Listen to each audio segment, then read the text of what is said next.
Hello, this is Pick, and welcome back to my developer commentary for Integration by Parts DX presented by FTB. Today I'll be working on remixes in this dome that I've made for containing the remixes, albeit in compact machines. And here's the railway that takes me in and out of it, but it only works sometimes and I'm not really sure why.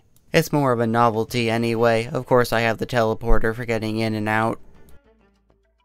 The first remix I'll be covering today is Astral Remix. You can see the beginnings of it here, and to keep handy track on what you need and have to automate for the remixes, I would recommend bookmarking all of the items. Currently this is just the basics of a sand generator from Astral Sorcery, as well as infused wood production using a phytogenic insulator to make wood and then dumping that in liquid starlight to make infused wood. Because Astral Remix happens to require some bigger multi-blocks, I figured it'd be easier to just make a separate compact machine for them. Ender chests make this a lot easier to manage, as it just takes stuff from one compact machine and sends it to another without any hassle, instead of using tunnels or something like that. Liquid starlight is fed in via Ender tank, and then I'm producing Essence of Knowledge by producing bottles of XP, so I'm basically just taking in Inferium and converting it into experience. This gets sent through one ender chest, and each ender chest is color coded depending on what remix it's for, so I don't lose track of what's what. Something I've neglected to use so far is Astral Sorcery's Ritual Pedestal. This is a very handy machine, or well, I guess it's technically a machine, but you get the point. Anyway, if you attune a crystal and put it into the Ritual Pedestal, it activates a different ritual for each different attunement. For example, I believe Visio gives you flight within a certain range of the Ritual Pedestal. The one I plan on using is Booties. This is one that makes animals shed their drops. Initially I started with cows because I want leather, but then I switched to horses because those only drop leather. However, you're really going to want optimal crystals for this, and the crystals I have kinda suck. So I'll be working on making them better in just a bit. But just to demonstrate, you can see how it makes the Ritual Pedestal activate. Farming celestial crystals isn't very difficult. All you need to do is get a setup that automatically produces star metal ore from iron ore, as well as having the star metal crystals be grown on top of them. To do this, I can use a prism to grow each of the iron ores under these celestial crystals, and then using the liquid starlight and a stardust and a rock crystal, I can have celestial crystals grow on top of each of these. The final two stages of celestial crystal growth are a little hard to distinguish, so if you want to make sure you're breaking a fully grown crystal and not a partially grown one, make sure the star metal underneath isn't reverting back to iron. If it's iron ore, you can tell it still has a bit to grow, but if it stays a star metal ore, you'll know that the crystal is done. Now, the goal here is to create both a collector crystal and a regular attune crystal, attuned to booties, with high enough stats in each to do each's job. For both of them, you're going to want Purity 2 and Shape 3, but for the Collector Crystal, of course, you'll want Collection Rate 3, and for the other crystal, you're going to want Ritual Effect 3. Then you'll also want to attune them to booties and have a booties focus of 2 on each of them. To make crystals, first you're going to need to break a bunch of celestial crystals down. You'll notice how high a lot of the stats are on a regular celestial crystal that you get after crafting it, so by breaking it down with the star metal cutting tool with Fortune 3, you'll make sure to get as many of the stats without losing them as possible. Then, to combine them back together, you put them both in a pool of liquid starlight. This additively combines the crystals, and while it does take a fair amount of liquid starlight, you can carefully craft the exact crystal you want. Of course, you can only craft 2 at a time, but it's better to make sure you get the right one than to have to deal with mixed stats that aren't good.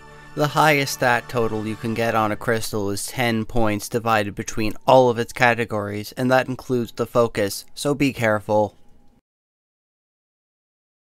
After setting up an enhanced collector crystal, you can point it at the ritual pedestal and it'll increase the speed or effectiveness of the ritual. You'll also want to be redirecting starlight back into it, as you can see that different spears of light come out of the ritual pedestal base. By making lenses and putting them down at each of the ends of those beams, you can get even more starlight out of it. Since the leather drops on the ground, I can pick all of it up with a vacuumulator and then use a network receiver to just send it all back into the refined storage system. While I try to contain everything for the rituals the best I can in the compact machines, some things have to be outside, like anything involving Astral Sorcery. There's only so much you can do, but it isn't that big of a deal. Alright, let's go over this giant machine now that it's finally finished. Or mostly finished. There's some speed ups I have to do, but for the most part you can still get from start to finish. So, of course, we have a phytogenic insulator. This is producing spruce using a cyclical augment to reuse the sapling, and any saplings that are extra get sent to the voided drawer. This wood then gets sent to a precision dropper. That drops the wood into the liquid starlight, and that turns it into infused wood, which gets picked up by the vacuumulator. There's a starlight factory on top that converts mana-based items into starlight-based items. Moving over to the other one, I have 3 automatic starlight infusers. The input here is aquamarine, which gets converted into resonating gems, as well as glass panes, which are made from glass, which is made from the sand in the sand generator, and that gets turned into lenses, and then those glass lenses head up to the other one to get converted into growth lenses using Essence of Knowledge. That's being produced from an Inferium phytogenic insulator, and that gets sent with the bottle to get centrifuged back into a bottle, so it's cyclical with the bottle, and it just costs Inferium to make experience. Both sand and aquamarine are coming from a sand generator, which is using containment chalices, which just take lava and liquid starlight from other areas in the base, and then the aquamarine shell gets pulverized while the sand gets melted into glass, which gets crafted into glass panes, and that gets sent over. Finally, all of those components get converged into one crafter tier 3. This makes the frame growth lenses, the plated growth lenses, and the resonated plated growth lenses all at the same time. And that's the final of the remix items, so now I can just submit all of them and get some pretty good rewards, including a Heraldium collector crystal and another Heraldium attune crystal. Since Heraldium is hard to get and only is visible after an eclipse, it's very nice to have one of these.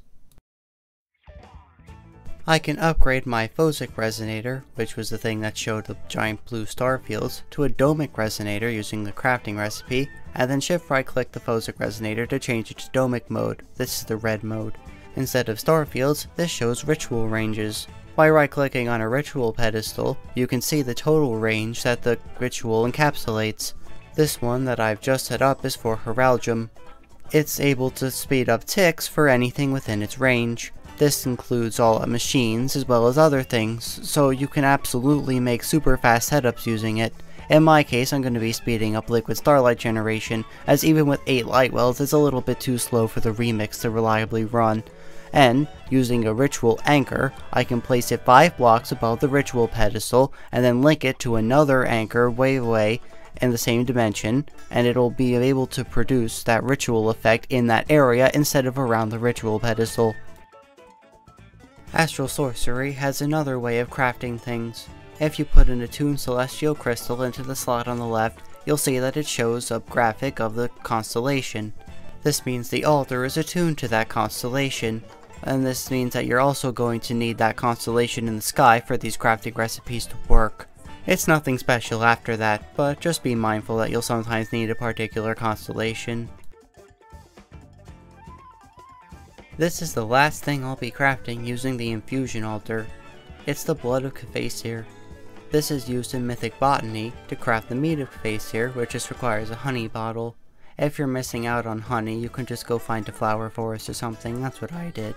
So combining these things and drinking the mead lets you go through the elven portal to go to Elfheim. It's actually a dimension in this mod pack. There are a few things you can only do in Elfheim.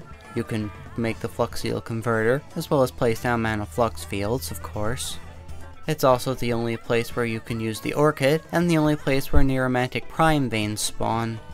Elementium is an ore in the world, and Pixies spawn, so you can get both Elementium and Pixie Dust.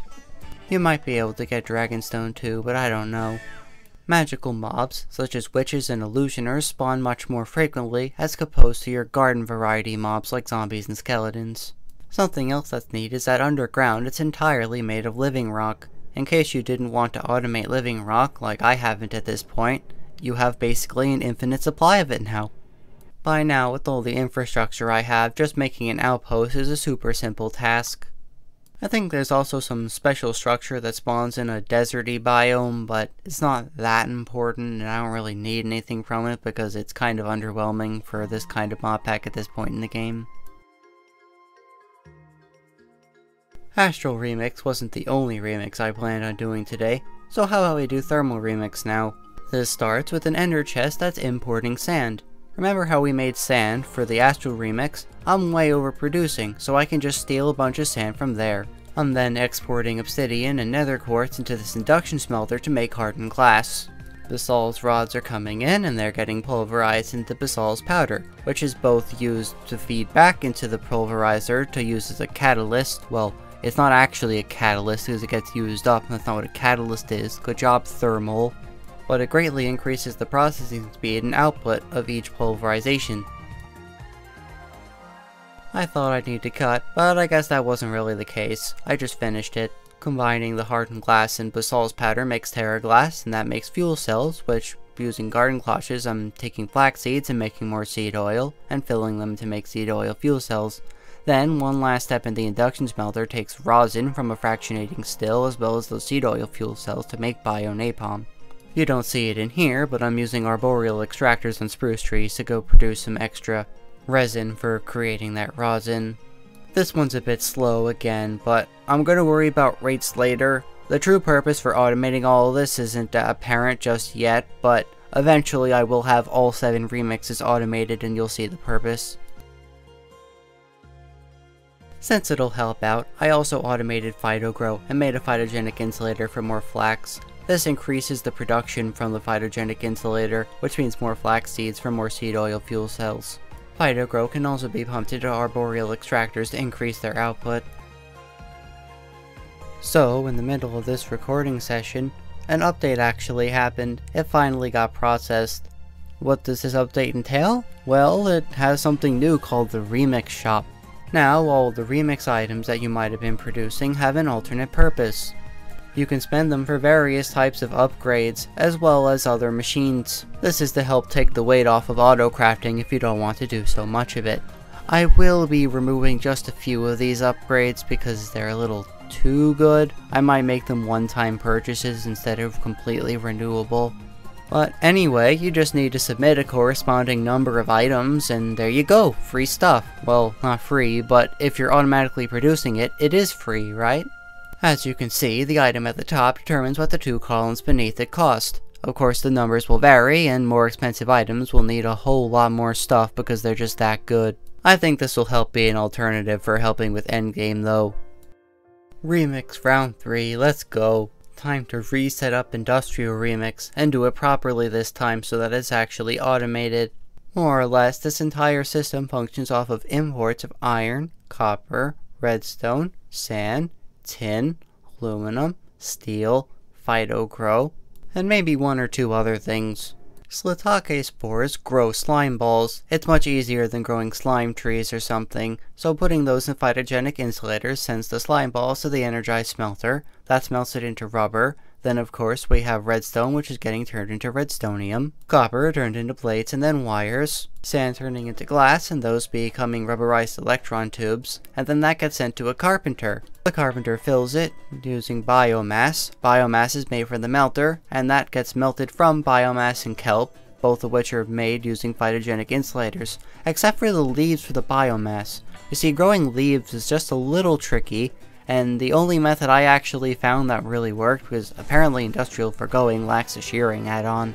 By making the most expensive tree farm ever, using a Silk Touch clearing quarry, I can perpetually generate leaves and then just void the excess wood.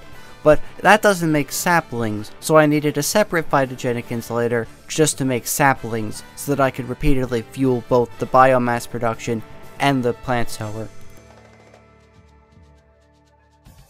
Alright, so that was just the organic diodes. This is the rest of the monster. Now I know what you're thinking. This is pretty spaghetti of me, isn't it? Don't worry, I'm allowed to say the S word. I'm Italian and an engineer, and both of those make me double qualified. A lot of this was just fitting in stuff where I could fit it. I know that's redundant, but The copper input I use for the initial setup can also share to make it for the other electron tubes. Redstonium can share. I can just make another carpenter and put it down. And of course we have stuff coming in for a second auto workbench. Yes, I have this stuff set up in the real base, but again, I want this completely dedicated to making remix items. I don't want to have to share with crafters on the outside. The only exception for crafting on demand was the star metal and mana stuff, but that at least works within dedicated machines that don't have other uses. There are pulverizers making the iron dust, and that all gets combined into the insulating glass, copper plates, you get the point. An extremely useful tool for all this was the stack limiter option for pretty pipes. It makes sure that no oversending happens, so each inventory stays with the right amount of materials. In addition, this crafter at the end is quite useful because it allows me to recursively craft and keep all the slots open, since there are a lot of items. Whether or not I buy anything with these bio-enriched circuits, I don't know, but it doesn't use too much of my resource pool, and I can always expand the antimatter setup if I need to. I have a very big backlog of antimatter. Weirdly enough, I only needed one ender chest for sand in this entire mess. I also have a network receiver in each of these compact machines, color-coded to the correct thing like the ender chests. Now to delve a bit into Mekanism's chemistry. By making a solar evaporation plant and feeding it with heat from resistive heaters, you can move heat around with thermodynamic conductors. It's a weird mechanic that doesn't really get used a ton, but I guess it's there. It'll convert water into brine. Brine is effectively really salty water. This brine can be electrolytically separated into sodium and chlorine, but it can also be sent back through the thermal evaporation plant to get liquid lithium. Lithium has two main uses. The first is as a crafting ingredient to make induction cells. This is a really big power storage and I'm just gonna let it run because it gets kind of expensive. The other is to make tritium, which is fusion fuel. Note that you can determine the power usage of a resistive heater, so you can just make it use a lot of energy. This tank is complete overkill for lithium storage, but I'm just gonna process it into lithium dust anyway. I also made sure to leave space between the evaporation plants and tanks in case I want to mooch off some of the intermediary products. Now begins the quest for polonium, and that starts with the quest for fissile fuel. By enriching some of that rainonite, you get yellow cake ranium. I'll need to do some chemical processing on it to make it into the fissile fuel we need, but I'm not going to be making a fission reactor in the first place. By using a pressurized reaction chamber, I can get the nuclear waste I need just from fissile fuel and antimatter. I have alternative plans for generating the amount of power I'm going to need in the future. I have such a large surplus of antimatter anyway, so it doesn't really matter, I guess. This is the beginning of the quest for the SPS. But I won't be getting to that this episode, just starting this nuclear processing. There's a good chance you've seen this before. This is a compact system for generating sulfuric acid. Its only inputs are sulfur and water, but you're going to need to process the water and sulfur a lot to get to there. Then there's the matter of sulfur itself. There are many ways you could go about making it, but I think I know which one I'm going to choose. So, to acquire sulfur for sulfuric acid, I've decided to go with a route where I need to make hydrochloric acid. This means that I can head up an ender tank for brine, and bring it into the electrolytic separator to separate it into sodium and chlorine. I can safely just dump the sodium because I'm not making a sodium reactor or anything. But I can make use of the waste hydrogen from the electrolytic separator that's making hydrogen and oxygen. This combines with the chlorine to make hydrochloric acid, and that gets sent back to the chemical injection chamber, which is turning gunpowder into sulfur. I could get gunpowder from the witch setup, but I figured it's easier to just set up a phytogenic insulator dedicated to it. This is making gunpowder as growing boomshroom spores, which I can then just use in the phytogenic insulator that you've seen 4,000 times already. Being able to buy those infinite catalyst augments is very handy because it just allows me to make an infinite amount of phyto grow. The next step is going to be turning this into hydrofluoric acid, but I'm going to be getting to that in the next episode. Automating fluorite shouldn't be too big of a deal, or at least just hyper processing it, because it's pretty plentiful and you get a ton per processing recipe. But I guess that's about it for now. I'll be doing more Mekanism chemistry in the next episode, maybe another remix as well. So, this has been Pick. I'm glad to have seen you, and I hope to see you again.